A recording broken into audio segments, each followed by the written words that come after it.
Quadratic equations वो होता है जिसकी वेरिएबल की हाईएस्ट पावर कितनी हो, वेरिएबल की हाईएस्ट पावर 2 हो। इसको सॉल्व करने का मेरे बच्चे दो तरीके होते हैं। कितने? दो तरीके होते हैं। पहला होता है फैक्टराइजेशन मेथड, उसी को दूसरा नाम क्या होता है? Middle term splitting method. Second क्या है? फॉर्मूला मेथड और श्रीधराचार्य फॉर्मूला। वेरिएबल की हाईएस्ट पावर कितनी हो गई? 2 हो गई। यहाँ पे ए और बी क्या होते हैं? कोएफिशिएंट होते हैं। सी क्या होता है? कांस्टेंट टर्म होता है। और एक्स क्या होता है? वेरिएबल होता है। हेलो बच्चों, कैसे हो आप सभी? आई होप आप सभी अच्छे होंगे। आप सभी का स्वागत करता हूँ इस प्यारे से प्लेटफॉर्म में। और आज के दिन हम क्वाड्रेटिक इक्वेशन चैप्टर देखने वाले हैं। जो भी इंपॉर्टेंट फॉर्मूले थे, फैक्टराइजेशन मेथड हुआ, फॉर्मूला मेथड हुआ, सारी चीज कवर कर देंगे। बोर्ड में यहाँ से पेपर छप गया, ये जो चीजें बता दी पेपर में जाके छप गई। बस इसको पढ़ लो, मेथड पढ़ लो, क्यों नहीं बनेगा तब देखेंगे। बहुत बहुत इंपॉर्टेंट क्लास है बेटा। 2 मिनट का टाइम निकाल के बस इसको देख ले तू, बस 2 मिनट का टाइम निकाल के इसको देख ले। क्वाड्रेटिक इक्वेशन को मैं थोड़ा समरी दे देता हूं। क्वाड्रेटिक इक्वेशन वो होता है जिसकी वेरिएबल की हाईएस्ट पावर कितनी हो, वेरिएबल की हाईएस्ट पावर 2 हो। मतलब ये आपका standard form of quadratic equation हो गया। यहाँ पे तू ये देख, यहाँ पे तू ये देख, वेरिएबल की हाईएस्ट पावर कितनी हो गई? 2 हो गई। यहाँ पे ए और बी क्या होते हैं? कोएफिशिएंट होते हैं। सी क्या होता है? कांस्टेंट टर्म होता है। और एक्स क्या होता है? वेरिएबल होता है। यही आपकी वेरिएबल की हाईएस्ट पावर 2 हो गई, तो उसी को मैंने क्वाड्रेटिक इक्वेशन बोल दिया। इसको सॉल्व कैसे करते हैं, इसी को तो मैं सिखाने वाला हूं। अब देखो देखो, इसको सॉल्व करने का मेरे बच्चे दो तरीके होते हैं। कितने? दो तरीके होते हैं। पहला होता है फैक्टराइजेशन मेथड, उसी को दूसरा नाम क्या होता है? Middle term splitting method. Second क्या है? फॉर्मूला मेथड और श्रीधराचार्य फॉर्मूला। समझ में आया? ये दो मेथड क्या होती है जो पेपर में लगातार क्वेश्चन आते हैं, बस यही समझाने वाला हूं मेरे बच्चे। ठीक है ना? आगे देख, बस तू आगे बढ़ता चल। क्या लिखा है इसने? क्या लिखा है? ये क्वेश्चन दे दिया, उसने बोला इसको फैक्टराइजेशन मेथड से सॉल्व कर दो। कौन सी मेथड? Factorisation method. देख देख देख कैसे सॉल्व करते हैं। इस इक्वेशन को स्टैंडर्ड फॉर्म से कंपेयर कर ले। क्या होता है standard form? ax² plus bx plus c equal to 0। तो यहां से बता a की वैल्यू कितनी हो गई? a की वैल्यू यहां से मुझे 6 मिल गई। b की वैल्यू कितनी मिल गई? -1 मिल गई। c की वैल्यू -2 मिल गई। ठीक है ना? ये आपकी एबीसी की वैल्यू आप देख के बता सकते हो, बस थोड़ा सा हिंट दे रहा था। लेकिन उसने क्या बोला? फैक्टराइजेशन मेथड से सॉल्व करना है। इसको सॉल्व करने का डायरेक्ट तरीका देख। क्या लिखा है? 6x² minus x minus 2 equal to 0 लिखा है। फैक्टराइजेशन मेथड मेरे बच्चे ये बोलता है पहली और आखिरी टर्म उठाओ, पहली और आखिरी टर्म उठाओ, उन दोनों का प्रोडक्ट करो। उन दोनों का प्रोडक्ट किया तो कितना आया? 6 × 2 किया तो कितना आया? 12 आया। बीच वाली वैल्यू कितनी है? यहाँ पे कुछ नहीं लिखा था, मतलब क्या लिखा हुआ था? यहाँ पे कुछ नहीं था, मतलब क्या लिखा था? 1 लिखा था। इसको अच्छे से लिख देता हूँ। यहाँ कुछ नहीं लिखा था तो क्या लिखा था? 1 लिखा था। मतलब सम में मुझे क्या चाहिए? 1 चाहिए। ऐसे दो नंबर सोचो, ऐसे दो नंबर सोचो जिनका प्रोडक्ट करने पे 12 आ जाए और प्लस माइनस करने के बाद 1 आ जाए, या प्लस माइनस करने के बाद 1 आ जाए। तो मैंने 12 देखा, 12 चाहिए था प्रोडक्ट में। 6 × 2 करोगे तब 12 हो सकता है, और 4 × 3 करोगे तब 12 हो सकता है। लेकिन जब 6 और 2 को सॉल्व करोगे, प्लस माइनस करने पे तो प्लस करने पे 8 बन जाएगा, माइनस करने पे 4 बन जाएगा, तो ये तो चलेगा नहीं। ठीक है ना? अब 4 और 3 उठाया, 4 + 3 को प्लस किया तो 7 बन गया, और 4 और 3 को माइनस किया तो 1 बन गया। तो मुझे तो ये 1 वाली कंडीशन सेटिस्फाई कर गई, मतलब ये वाले दो नंबर हो जाएंगे। फैक्टराइजेशन मेथड क्या बोलता है? बीच वाले नंबर का सम आपको इन दोनों को प्रोडक्ट के बराबर ढूंढना है। तो मैंने देखा प्रोडक्ट मुझे कितना चाहिए? 12 चाहिए। प्लस माइनस करने के बाद सम कितना चाहिए? 1 चाहिए। मिल गया नंबर, मुझे मिल गया। एक कितना? 4 है, एक नंबर मेरा 3 है। लिख दूं? यही नंबर लिख दूं? लिख दो। सॉल्व कर दिया। मैंने लिखा 6x² माइनस x को क्या लिख दिया? 4x minus 3x minus 2 equal to 0 लिख दिया। आगे देख, माइनस का साइन था, ब्रैकेट के बाहर जो भी चीज निकलेगी सब माइनस साइन चेंज करके निकलेगी। लिख दिया 6x² माइनस 4x माइनस में था, इधर आके plus 3x minus 2 equal to 0। Pair बना ले, इन दोनों का पेयर बना ले तू, इन दोनों का पेयर बना ले, इन दोनों का पेयर बना लिया। पेयर बनाने के बाद देख, इसमें से कॉमन निकालना, कॉमन अकेला अकेला निकाल लो। 6 और 4 में से कॉमन क्या निकला? 2 कॉमन निकला। x² और x में से कॉमन क्या निकला? x कॉमन निकला। अंदर क्या बचा? 3x, और क्या बचा? माइनस, फिर क्या बचा? 2 बचा। साइन इसमें मैंने प्लस लगा दिया।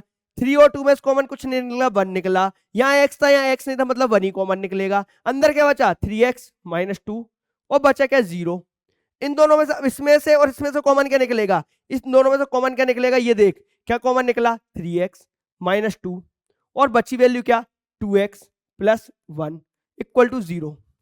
इसको आगे सॉल्व करना था, इसको आगे सॉल्व करना था। आगे क्या सॉल्व करते, यहां देख, एक क्या लिखा 3x माइनस 2 इक्वल टू 0 रख दे, और एक में क्या रख दे 2x प्लस 1 इक्वल टू 0 रख दे।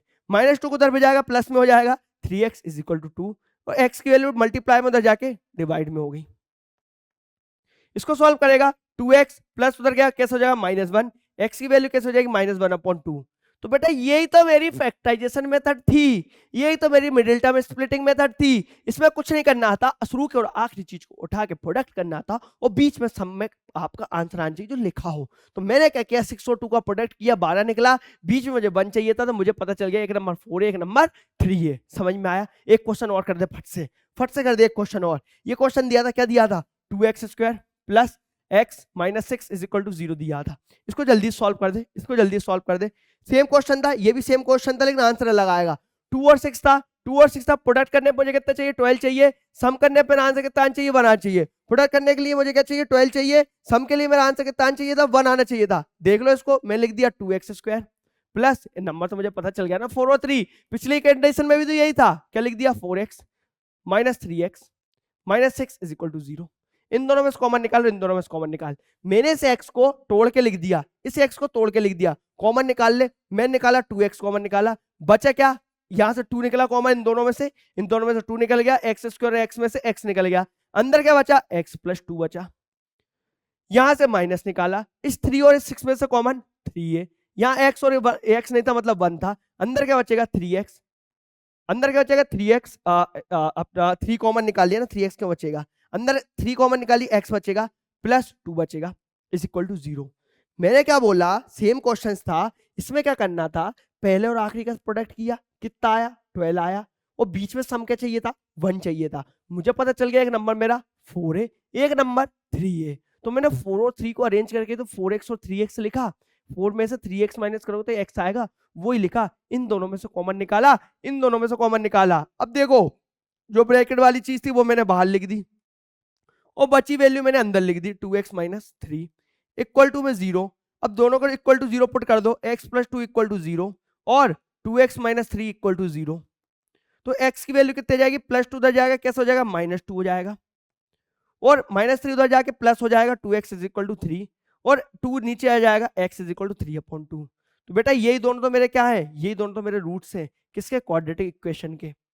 यही दोनों मेरे रूट्स हैं किसके, क्वाड्रेटिक इक्वेशन के। समझ में आ गया, समझ में आ गया। आगे बढ़ते हैं। अब एक क्वेश्चन पूछा उसने, श्रीधराचार्य फॉर्मूला या क्वाड्रेटिक फॉर्मूला। इसमें आपको क्या करना है, बस ये वाला फॉर्मूला लगाना है और आंसर आपके हाथ में मिल जाएगा। ये फॉर्मूला गुरुजी हम लगाएंगे कैसे, गुरुजी हम इस फॉर्मूला को लगाएंगे कैसे, वो देखो। स्टैंडर्ड इक्वेशन क्या होती है, ax² plus bx plus c is equal to 0। तो ये abc की वैल्यू तो पुट करनी है, यहाँ पे बस a b और c की तो वैल्यू पुट करनी है, कर दोगे। देखो क्वेश्चन में कैसे करते हैं ये समझते हैं। ये क्वेश्चन उसने दिया है, इस क्वेश्चन को सॉल्व करना है क्वाड्रेटिक फॉर्मूला से। चुटकियों में सॉल्व करेगा मेरे बच्चे, तू चुटकियों में। अब देख कैसे सॉल्व करना है इसको, फैक्टराइजेशन तो तू कर देता, क्वाड्रेटिक से देख कैसे करते हैं, ठीक है ना। क्वाड्रेटिक से कैसे करेगा, मुझे स्टैंडर्ड इक्वेशन क्या होती है, ax² plus bx plus c equal to 0 होती है। तो यहां से बता a की वैल्यू कितनी आ गई 5 आ गई, b की वैल्यू कितनी आ गई -1 आ गई, c की वैल्यू कितनी आ गई -4 आ गई। क्या abc मिल गया, मिल गया। फॉर्मूला क्या तुझे पता है, फॉर्मूला क्या होता है, क्या होता है formula, x is equal to minus b plus minus under root b² minus 4ac upon 2a, ठीक है ना। माइनस बी मतलब माइनस मैंने लिख दिया, फॉर्मूले का माइनस, और बी में अंदर ऑलरेडी माइनस था -1 plus minus under root b² मतलब -1 का स्क्वायर -4, a की वैल्यू कितनी है, a की वैल्यू 5 है, और c की वैल्यू कितनी है -4 है, अपॉन में लिख दिया 2, और a की वैल्यू कितनी है 5 है, ठीक है। आगे बढ़ते हैं, आगे बढ़ते हैं कैसे सॉल्व करना है, ये देखो। माइनस माइनस प्लस मतलब 1 प्लस माइनस अंडर रूट -1 का स्क्वायर 1, माइनस और माइनस हो गया प्लस, 5 4 जा 20, 24 जा 80, अपॉन में 5 2 जा 10, अंदर क्या बचा 1 प्लस माइनस रूट 81 अपॉन 10। इसको सॉल्व किया, 81 किसका स्क्वायर होता है 9 का, 1 प्लस माइनस 9 अपॉन 10, ये निकला आपका x की वैल्यू। अब इसको देख, x की वैल्यू मेरे बच्चे क्या लिखा, x की वैल्यू निकली 1 प्लस माइनस 9/10, क्या निकला 9/10। इसको एक बार पॉजिटिव साइन ले ले, एक बार नेगेटिव साइन ले ले। पॉजिटिव साइन लिया तो x की वैल्यू कितनी हो गई 1 प्लस 9/10, नेगेटिव साइन लिया तो x की वैल्यू कितनी हो जाएगी 1 माइनस 9/10। ये अरे ये पूरे में चल रहा था मेरे बच्चे, माइनस बी, हाँ ये पूरे में चल रहा था मेरे बच्चे, पूरे में चल रहा था ये, यहाँ से अपन ने इसको गड़बड़ कर दिया था, ठीक है ना। x कितना हो जाएगा 9 प्लस 1/10, 10/10, x की वैल्यू कितनी हो जाएगी 1। यहाँ पे x is equal to minus 8/10, x की वैल्यू कितनी हो जाएगी 2 4 j 2 5 j 10, मतलब x की वैल्यू माइनस 4/5। तो दो रूट्स क्या हो गए मेरे, दो रूट्स हो गए, एक हो गया x की वैल्यू 1, एक हो गया माइनस 4/5, और यही तो मेरा आंसर है 4/5, यही मेरा आंसर है। क्या फॉर्मूला मेथड क्लियर है, क्या फॉर्मूला मेथड तुझे क्लियर है, क्लियर है। आगे बढ़, देख आगे देख, आगे देख, एक और क्वेश्चन सॉल्व कर दे फॉर्मूला मेथड से। मुझे आता है ये क्वेश्चन दिए, ये क्वेश्चन दिए, इसको स्टैंडर्ड फॉर्म से कंपेयर कर लूं, क्या होता है ax² plus bx plus c equal to 0। तो यहां से a की वैल्यू तुझे पता चल गई 2 है, b की वैल्यू पता चल गई 1 है, c की वैल्यू पता चल गई -6 है, लिख दिया, ठीक है। फॉर्मूला मेरा क्या होता है, जल्दी बता फॉर्मूला क्या होता है, x is equal to minus b plus minus under root b square minus 4ac upon 2a, ठीक है। माइनस बी की वैल्यू पुट कर दे, माइनस बी मतलब माइनस लिख दिया, बी की वैल्यू कितनी 1, -1 लिख दिया, प्लस माइनस कर दिया, रूट लगा दिया, बी की वैल्यू 1 थी तो मैंने कर दिया 1 का स्क्वायर, -4, ए की वैल्यू कितनी, ए की वैल्यू मैं यहाँ से 2 पता चल गई, 2 लिख दिया, सी की वैल्यू मुझे पता चल गई -6 है, -6 लिख दिया, अपॉन में क्या लिख दिया, अपॉन में लिख दिया 2, और ए की वैल्यू कितनी है 2 है। ध्यान रखना फॉर्मूले में पूरे में अपॉन था, अपन ने लास्ट क्वेश्चन में एक दो स्टेप में पूरे में नहीं लिखा, थोड़ा गड़बड़ सा हो गया था, इसलिए पूरे में अपॉन है, ठीक है ना। ये कितना हो गया -1 प्लस माइनस अंडर रूट 1 का स्क्वायर 1 माइनस माइनस प्लस 4 2 जा 8 6 8 जा 48 अपॉन कितना 4। इसको और सॉल्व करके लिखो कितना जगह -1 प्लस माइनस रूट 49/4। इसको और फर्दर सॉल्व करेगा तो x की वैल्यू कितनी थी -1 प्लस माइनस रूट 49/4, ये लिखा हुआ था। इसको सॉल्व करेगा कितना हो जाएगा, x is equal to -1 plus minus 7/4, 7 का स्क्वायर 49। एक बार पॉजिटिव ले ले, एक बार नेगेटिव ले ले, एक बार पॉजिटिव ले ले, एक बार नेगेटिव ले ले। x की वैल्यू कितनी हो जाएगी -1 प्लस 7/4, और x की वैल्यू कितनी हो जाएगी -1 माइनस 7/4। इसको सॉल्व करेगा कितना हो जाएगा, -1 प्लस 7 को सॉल्व करेगा कितना हो जाएगा 6/4, मतलब 2 2 जा 4 2 3 जा 6, x की वैल्यू कितनी आ जाएगी 3 आ जाएगी, ठीक है ना। माइनस का साइन लिया, x की वैल्यू कितनी हो गई -8/4, मतलब 4 1 जा 4 4 2 जा 8, x की वैल्यू कितनी हो जाएगी -2 हो गई। क्वाड्रेटिक फॉर्मूला मेथड मेरे बच्चे ये बोल रहा है कि आपको इसको स्टैंडर्ड फॉर्म ऑफ इक्वेशन से कंपेयर करना है, ए बी सी की वैल्यू निकालना है, निकालने के बाद डायरेक्ट वैल्यू के अंदर उसका आंसर पुट करना है। सिर्फ फॉर्मूला याद करके वैल्यू पुट करिए और आंसर आपके हाथ में। मुझे बता यहाँ तक सबको समझ में आया कि नहीं आया। यहाँ पे आपका क्वाड्रेटिक इक्वेशन के चैप्टर के अंदर जो इंपॉर्टेंट क्वेश्चंस थे ना, जो फॉर्मूले आते हैं, सबको खत्म कर दिया, खत्म कर दिया। बस ऐसे ही वीडियो देखो, 2-5 मिनट की वीडियो देखो, पूरे कंसेप्ट क्लियर करो, खुद से प्रैक्टिस करो, जो नहीं बने वो कमेंट में डाल दो, ठीक है। All the best, prepare well, अच्छे से मेहनत करो, take care and bye bye.